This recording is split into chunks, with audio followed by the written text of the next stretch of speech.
Hey my plant besties, welcome back to the plant room. Who's up for a plant shopping trip? I know I am. It's been a while. Let's go. Today we hit 5 different stores, 2 local nurseries, 3 box stores. So the first stop was the Plant Place Nursery, and this is one of my favorite locally owned nurseries. They have such a variety of houseplants, ornamentals, beautiful flowers, native plants, and edibles, as well as uncommon and rare houseplants. The next place I hit up was my favorite, Lowe's. I love them because of the size of their greenhouse and the variety of plants they offer. Every time I go there, they have something new and interesting for me to look at. This was no exception. Look at this. Oh my gosh, that is the reddest plant I've ever seen. It's some type of bamboo and it's amazing. They've got delphinium in this vibrant blue color, and then these flowers are so beautiful. And then here comes some purple. So after Lowe's, I hit up Home Depot for a little bit of their greenhouse action, and I was surprised to see that they had a philodendron white knight as well as a pink princess. Neither one of them looked in very good shape, so I did not get either of them. My next stop was another local nursery, and they have some of the most beautiful flowers there. They have some houseplants as well. They're starting to get into the more uncommon and rare houseplants. A little pricey for me still. Well, maybe not after, well, you'll see what I spent on one of their plants. They had some booby cactuses and lots of monstera and philodendron. And finally, before returning home, I hit our new Ace Hardware, and they have so many beautiful plants, and the prices aren't as high as they were the last time I was there. So they might be getting some of my business because I saw a couple of things in their collection that I would really like to add to my collection. Lots of different splashy leaves and variegated things. They had vanilla orchid. Maybe I can make my own vanilla. All kinds of really beautiful things there. So I think I need to go back the next time I have a little bit of money to spend. We're home. I've got my loot and I'm ready to share it with you guys. I got 5 plants today. So I actually have not been plant shopping in quite a while, probably very close to a year. If you don't know anything about me and this is the first time you're seeing me and this is the first channel of mine you've come across, then let me introduce myself. My name is Christy Lee, and I have a ton of interests and hobbies, and those interests and hobbies revolve kind of like the seasons, maybe a little more frequently, kind of like the seasons in Florida. Start off winter in the morning and you'll experience spring, fall, and summer throughout the rest of the day. That's kind of how my my interests are. For quite a while, I was into the houseplant game, and I was turning my shed into an indoor jungle. And then I went through an episode of depression. It's kind of lengthy, and I lost interest in all my houseplants and stopped caring for them, and they suffered dramatically because of that. Since then, my plants have all been moved out into this greenhouse, which is where I'm sitting now, and I am in the process, or have just decided to, and I'm about to begin the process of turning this greenhouse into an indoor jungle. So this is going to be the place where my houseplants live, and I think that that's going to work out great because over the summers I've been keeping my houseplants outside against a back wall where they're not getting direct sunlight at all, and they've flourished. Anytime I've tried to take them inside and give them supplemental lighting, it has not worked. So I think keeping them outside out here is going to do better for them, and I'm super excited to see this place just explode with growth. With that being said, let's get into the plant haul. In order of least exciting, our number 1 plant is going to be this guy. So this isn't technically a house plant, is it? No, it's not. But that's okay. I have had a fascination with carnivorous plants since I was a young child. I used to take my little allowance money and go to Walmart and buy these plants. Back then, this was the only kind that they had available on the market. 40-some years later, I have had several different types of carnivorous plants, and I've also learned that most of them are native and local to my region of the US. So I could technically go out and find them in the wild, and I have tried that maybe once or twice. Don't tell anybody because I don't think you're allowed to do that, but I don't know for sure. And I've killed them. I've since learned a little bit more about how to care for them. So I have a pitcher plant I'm not going to show you right now that I got for Christmas from my mother. It's a really good size. You know what? I am going to show you. I am going to show you. Let me just show you, okay? Mama, I'm sorry. I'm sorry, Mom. I'm so sorry.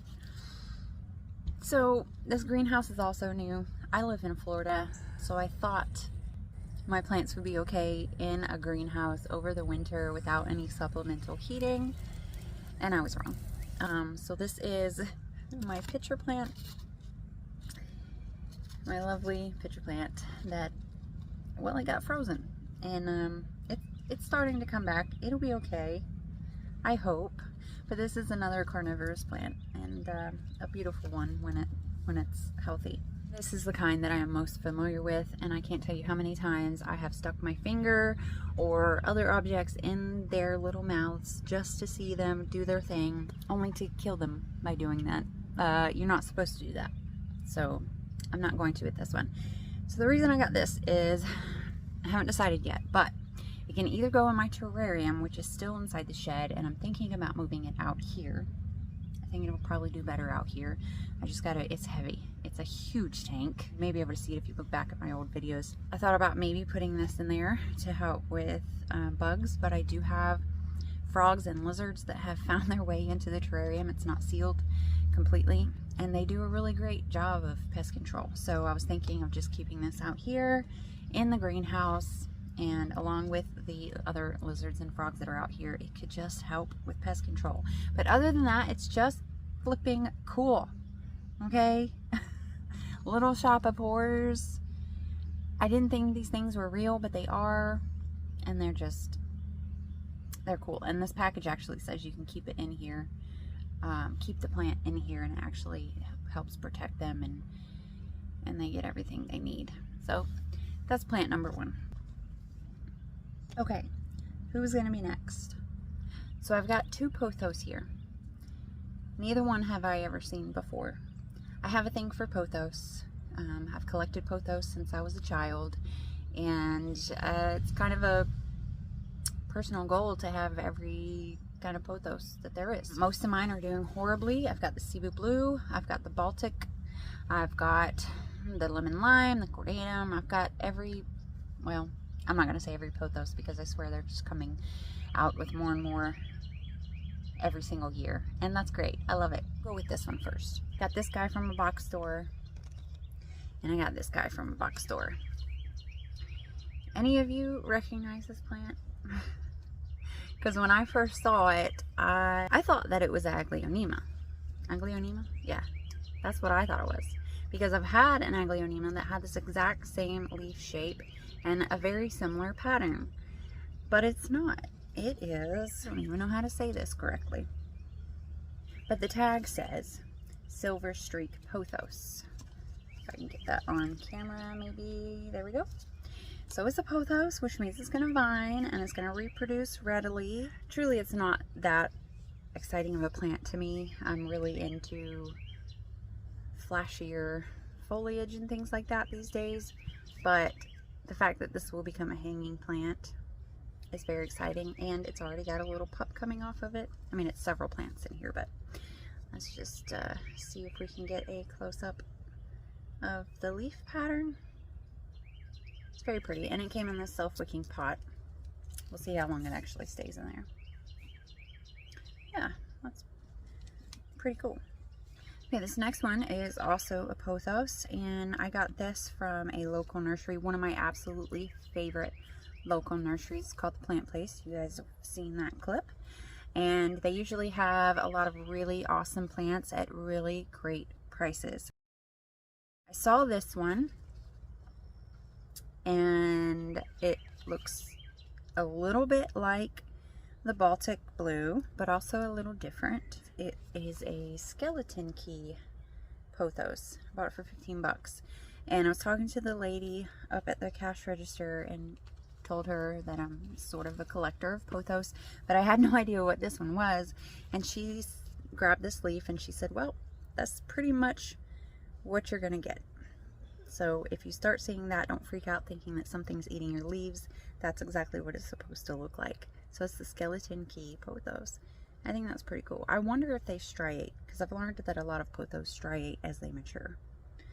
Get the little fenestrations, like the holes in the leaves. So I'm gonna have to remember that this is not my Baltic. Where is my Baltic? Probably dead. This next one I'm really excited about because I've wanted it for a long time, and it was out of my price range for several years. I got this at the Plant Place Nursery as well. You guys, if you're local to the area, you've got to check them out. I love them. This is a philodendron. Do you recognize it? It is the Ring of Fire philodendron. Now it's a little, what do they call it? What's the word I'm looking for? It's not like super bright and vibrant variegation. Now this one little white patch is nice. I know that they sell the lower quality plants at a cheaper price. So there's gonna be a Ring of Fire out there that's gonna cost more because the coloration and the variegation and all that is gonna be so much better. So these plants, typically the Ring of Fire should have like orange leaves, red leaves, you know, so it looks like a flame. This one is a little muted, but that's okay. I still have a Ring of Fire. Hopefully I can keep it alive. I don't always do so well with the philodendron, and I'm not sure why. I do better with pothos than I do with philodendron. Okay, I can't believe we're already down to the last plant, and this is one I am very excited about. Also very, very nervous. This group of plants is one of my favorite, not because of how easy they are to care for though. I have struggled very much with this group of plants, but I cannot stop loving them. I want all of the ones, okay? For whatever reason, they'll do really great for a while, and then I kill them. I don't understand. So really hoping that I'll have better luck with this one, because this one is so gorgeous, and it was the most expensive plant I bought today. So let me introduce you to my Alocasia Frydek. Oh my gosh. Oh my gosh. Man, oh man. Okay, so I paid $50 for this plant. I bought this one at another local nursery that is a lot closer to my house. They've always had houseplants, but they've never had uncommon or rare or expensive houseplants. So it's never been an issue for me to go there. But the owner's children, adult children, have now taken over, and they've gotten into the houseplant game.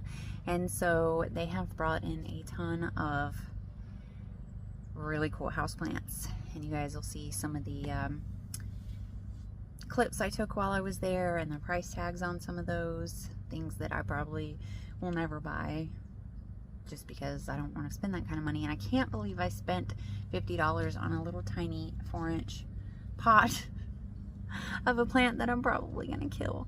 But look at it. How could you not? Seriously? This is like the most beautiful, and it feels an awful lot like an elephant ear, which I know Alocasia is elephant ear, and I've been able to keep elephant ears alive without any trouble. Just plain elephant ears, not the fancy Alocasias, but just a regular elephant ear I've had no issues with. So maybe this will grow and do its thing a little more like your standard elephant ear, and less like all the dragon Alocasias that I can't keep alive. When I left after buying this, I felt like I was gonna cry because I spent that much money on it. But then I told myself, I've spent $50 on lesser things. I've spent $50 on food, which comes out the other end within 24 hours, and you have nothing to show for it. So hopefully, at least with this little plant, I will have something beautiful to show for it. And if I don't, then I'll just convince myself that I ate it and it came out as poop. So that is my plant haul. Super excited. I hope this whole outdoor indoor greenhouse jungle type thing actually works. I feel it getting cold. There's probably a cold front coming in again. I probably need to keep these guys in the house until I know for sure that spring is sticking around so that I don't accidentally off them. And this is probably a very new pot, and let's just check the roots and see like at what point of growth it's in. Maybe it's more established than I'm thinking. Okay, it's not bad. It's definitely not just recently put in that pot. Actually, maybe I'll stick, I've got 2 little tubs down here. I'll show you. I could probably pop him in there and he would be fine, hopefully. And but there's also things like all those yellow spots that worry me. I definitely don't want to give him any kind of disease after just buying him. That would be horrible. All right, so I've got to figure out what I'm going to do with these guys. And thank you for hanging out with me in today's video. I hope you guys enjoyed, and I hope to see you again real soon. Bye, guys.